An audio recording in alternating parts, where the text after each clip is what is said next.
Welcome back. This session, I want to take a look at the types of questions that data can help you answer and what sort of data you might want to collect. This will obviously only be a slice of the myriad options at your disposal, but hopefully it will open our thinking to the ways that gathering and analysing data can help us in our day-to-day activities. The first area, but really these are in no particular order, could relate to productivity and could include things like how much am I producing per hour, per day, per season, per year? What affects these production levels? What is my yield? For example, tonnes of fish out per tonnes of feed in, kilos of alkaloids or tonnes of potatoes or tonnes of grapes per hectare, litres of wine per tonne of grapes, litres of milk per cow per day. So what affects my yield? What is this costing me? And what parts of my operation could work more efficiently and bear a tightening of budget? And then we can look at the quality of what we are producing. Once we agree on what quality parameters we should be measuring, how does it compare to my competitors? What can I do to improve quality? Can I reduce my input costs without affecting quality? Does quality vary during the production cycle? What factors influence this variation? And can I reduce the variability in my quality so my customers can be confident as to what they are getting from me? Quality and productivity are what we call internal factors, parameters that we can influence from within our business. But how about external influences? We also need to be aware of and to be able to measure external opportunities and threats to our business.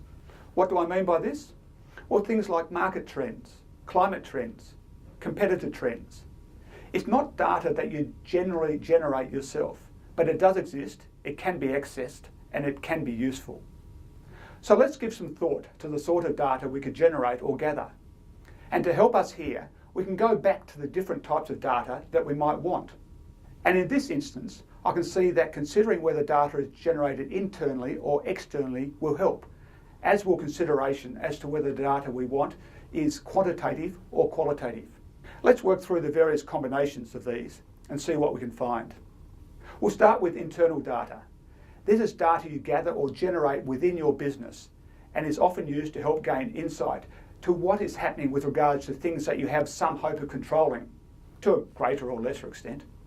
Internal quantitative data will help us learn about things like the cost of inputs, the returns we get from outputs, the quality of our products, the factors that affect yield and quality, what staffing levels we're likely to need at different times. And as well as designing and setting up our own trials, we can often access internal quantitative data through interrogation of existing business records like purchases, sales, inputs, production, quality management systems, and human resources.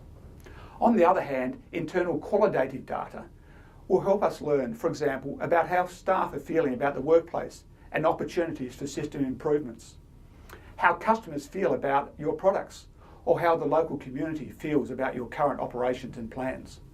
This type of data is often gained through surveys or interviews, which can be managed by external parties to help retain anonymity and therefore objectivity.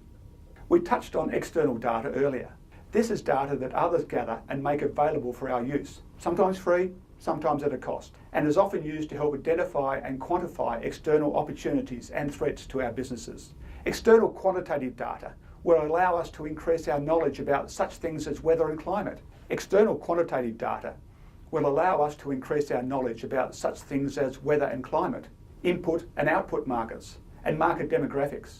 Analysis of external qualitative data will help us develop insights regarding such things as consumer trends, demographics, emerging or indeed shrinking markets. So, this has hopefully given you a feel for how to start framing the questions that will provide information that really helps you make useful and insightful business decisions, and for ways to think about what sort of data you might want to gather to help answer those questions. As you go through this work, use these ideas to see if you are asking the right questions about your work in the right way, and if you are gathering the right data to answer them. Next, we'll start looking at data management, what we need to think about if we want to store data in ways that help us get the most useful information out of it. I'll see you then.